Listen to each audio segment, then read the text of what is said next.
তারেক রহমান যখন প্রধানমন্ত্রী হন তখন প্রথম ভাষণে উনি বলেছিলেন, আপনাদের খেয়াল আছে হয়তো, যে আইন শৃঙ্খলা পরিস্থিতি আমার অগ্রাধিকার।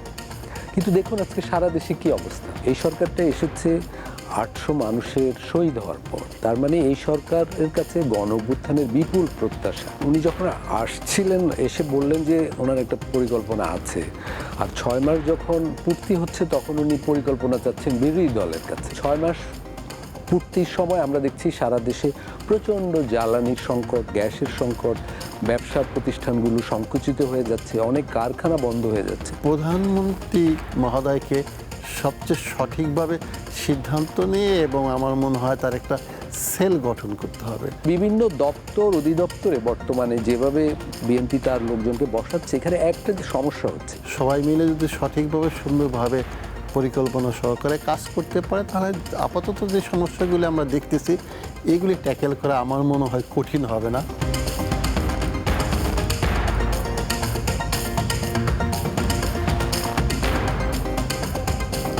তারেক রহমান যখন দেশে আসলেন তিনি বলেছিলেন যে আই হ্যাভ এ প্ল্যান, এবং তিনি প্ল্যান অনুযায়ী আমরা কতগুলো প্ল্যান দেখেছি বাস্তবায়ন হয়েছে, কৃষি কার্ড বা ফ্যামিলি কার্ড এবং অন্যান্য ক্ষেত্রে যেগুলো করেছে বা ওনার যে অভিব্যক্তি বা যা যেভাবে চালাচ্ছে।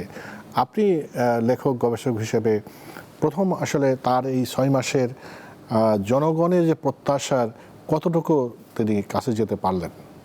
ধন্যবাদ আপনাকে। আসলে উনি যখন আসছিলেন এসে বললেন যে ওনার একটা পরিকল্পনা আছে, আর ৬ মাস যখন পূর্তি হচ্ছে তখন উনি পরিকল্পনা চাচ্ছেন বিরোধী দলের কাছে। তো এইটাতে একটা ছোটোখাটো শিফট।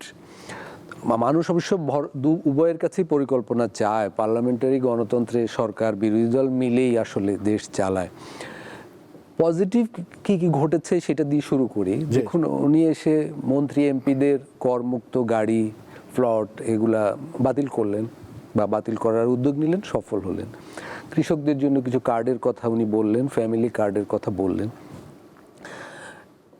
কিন্তু মুশকিল হলো কি, এই সরকার তো আসলে স্বাভাবিকভাবে নির্বাচিত একটা সরকার নয়। এই সরকারটা এসেছে ৮০০ মানুষের শহীদ হওয়ার পর একটা নির্বাচনের ভিতর দিয়ে। তার মানে এই সরকারের কাছে গণ অভ্যুত্থানের বিপুল প্রত্যাশা, এবং এটা এই সরকারের মালিক, এই পার্লামেন্টের মালিক কিন্তু আমি বলবো ২৪-এর গণ অভ্যুত্থান। তো ফলে ওই আলোকে আমাদের কিন্তু মূল্যায়ন করতে হবে। এই সরকারের কাছে তো প্রত্যাশা বিপুল, কিন্তু ৬ মাস পূর্তির সময় আমরা দেখছি সারা দেশে প্রচণ্ড জ্বালানির সংকট, গ্যাসের সংকট, ব্যবসা প্রতিষ্ঠানগুলো সংকুচিত হয়ে যাচ্ছে, অনেক কারখানা বন্ধ হয়ে যাচ্ছে। দেখুন, বাংলাদেশের তো প্রচুর বিনিয়োগ দরকার এই মুহূর্তে কর্মসংস্থানের জন্য। গণ অভ্যুত্থান যখন হয় কর্মসংস্থান ছিল একটা বড় প্রত্যাশার জায়গা, কিন্তু জ্বালানি সংকট এরকম থাকলে বিনিয়োগ কিভাবে আসবে? বিনিয়োগকারীদের দুটি শর্ত থাকে, একটা হলো আইন শৃঙ্খলা পরিস্থিতি, আর একটা হলো জ্বালানি। তারেক রহমান যখন প্রধানমন্ত্রী হন তখন প্রথম ভাষণে উনি বলেছিলেন, আপনাদের খেয়াল আছে হয়তো, যে আইন শৃঙ্খলা পরিস্থিতি আমার অগ্রাধিকার।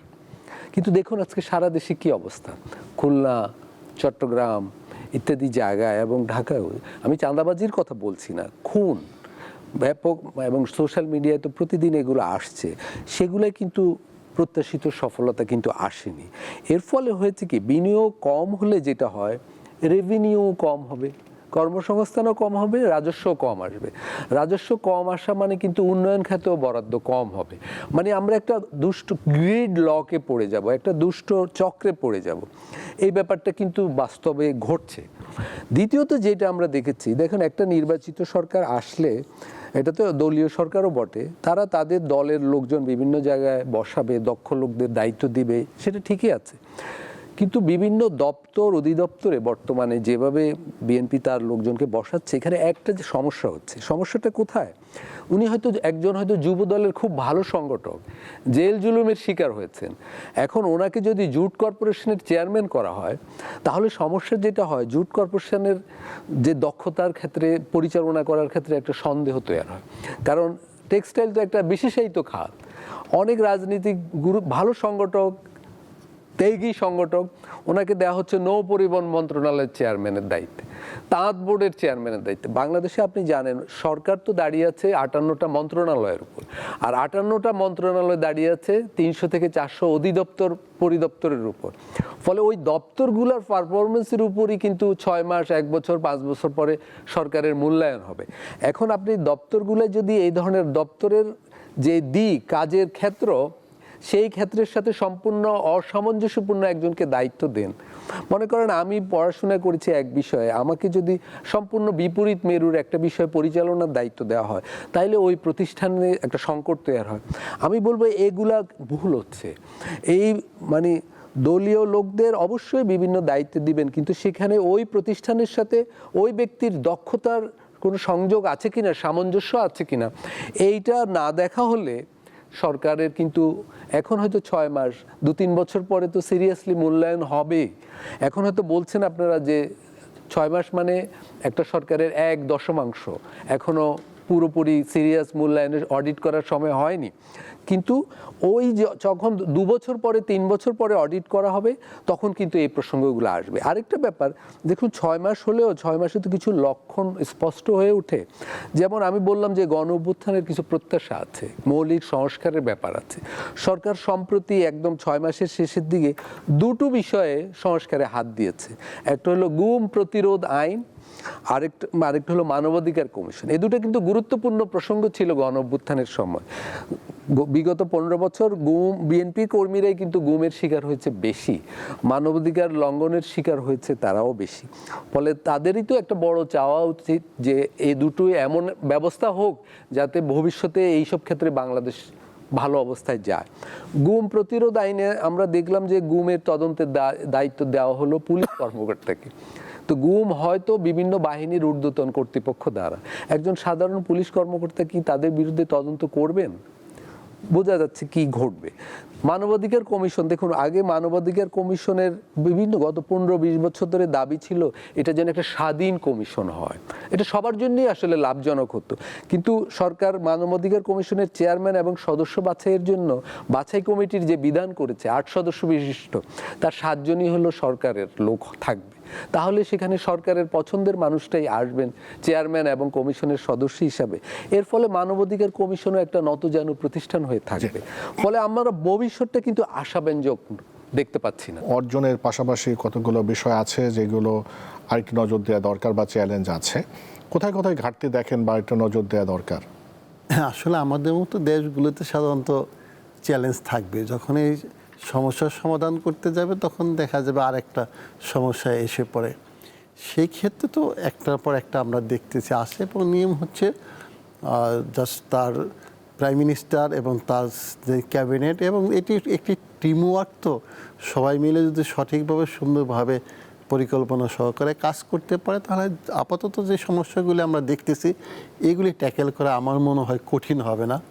তো সেই ক্ষেত্রে বড় একটি জিনিস হচ্ছে পার্টির মধ্যে শৃঙ্খলাটা কঠিনভাবে ফিরিয়ে আনতে হবে, এবং সেইখানে যেই করণীয় কাজটি হবে সেটি হচ্ছে প্রধানমন্ত্রী মহোদয়কে সবচেয়ে সঠিকভাবে সিদ্ধান্ত নিয়ে, এবং আমার মনে হয় তার একটা সেল গঠন করতে হবে, যেই সেলের মাধ্যমে তিনি ইনফরমেশন পাবেন এবং কিভাবে সমাধান করা যায় ওই সিদ্ধান্তগুলো নিয়ে ওইদিকে অগ্রসর হতে। কিন্তু স্যার, আমরা একজন প্রাইম মিনিস্টারের ইনফরমেশন পাওয়ার জন্য তো অনেক মেকানিজম আছে। সেটা আছে, আপনি যেটা বলেন গোয়েন্দা সংস্থা বিভিন্ন, কিন্তু আমাদের মতো দেশগুলোতে দেখবেন অনেক সময় সঠিক সিদ্ধান্ত বিভিন্ন থেকে আসে না।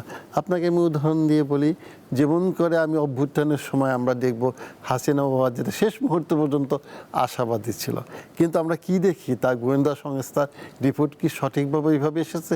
এমন করে একটা বিশাল অভ্যুত্থান, চতুর্দিকে যে অবস্থা এলোমেলো, সেই ক্ষেত্রে কিন্তু আমার যা মনে হয় ওই সঠিকটি পাননি।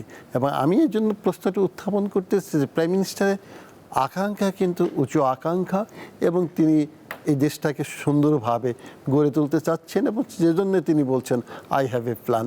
আলতাফ পারভেজ সাহেব যে কথা বলছে সুন্দর কথাগুলি বলছে, এবং সেখানে একটা কথা আমি বলি, প্রাইম মিনিস্টার জনাব তারেক রহমান সাহেব কিন্তু সংস্কার নিয়ে বদ্ধপরিকল্পিত। তিনি সংস্কারের মাধ্যমে প্রশাসনিক রাজনৈতিক এবং অর্থনৈতিক অবস্থা পরিবর্তন করতে চাবেন আমার মনে হয়। আমি আশাবাদী এই জন্য, কেন দেখবেন যখন অপোজিশন পার্টি লন্ডন বসে কিন্তু তিনি এ বিষয়ের উপরে সতর্ক ছিলেন এবং বক্তব্য দিয়েছেন। 31 দফার মাধ্যমে তিনি যে পরিকল্পনাটি করেছেন সেটা কিন্তু সংস্কারেরই রূপরেখা আমার মনে হয়, এবং এটার সাথে আমিও জড়িত ছিলাম যখন এটা তৈরি করা হয়। আমরা যেহেতু আন্দোলনে ছিলাম, সেক্ষেত্রে তিনি একাগ্র চিত্তে কিন্তু এটা চেয়েছেন, বা আমার মনে হয় ওই ধীরে ধীরে যেতে হবে। অপোজিশন পার্টি যে বক্তব্যগুলো উত্থাপন করতেছে সুন্দর কথা, কারণ এগুলো অপোজিশন পার্টি থেকে বলা উচিত একটা প্রাণবন্ত পার্লামেন্ট যেন তৈরি হয়। সেই ক্ষেত্রে কিন্তু কর্মক্ষেত্রে যেতে হলে একটু কঠিন আছে বাস্তবতার দিকে। তা আমি এই জন্য বলতেছি যে আমার মনে হয় যে মনে করেন আপার চেম্বারের কথা বলা হচ্ছে, সেটা খুব সম্ভবত প্রাইম মিনিস্টার ওদিকে অগ্রসর হবেন।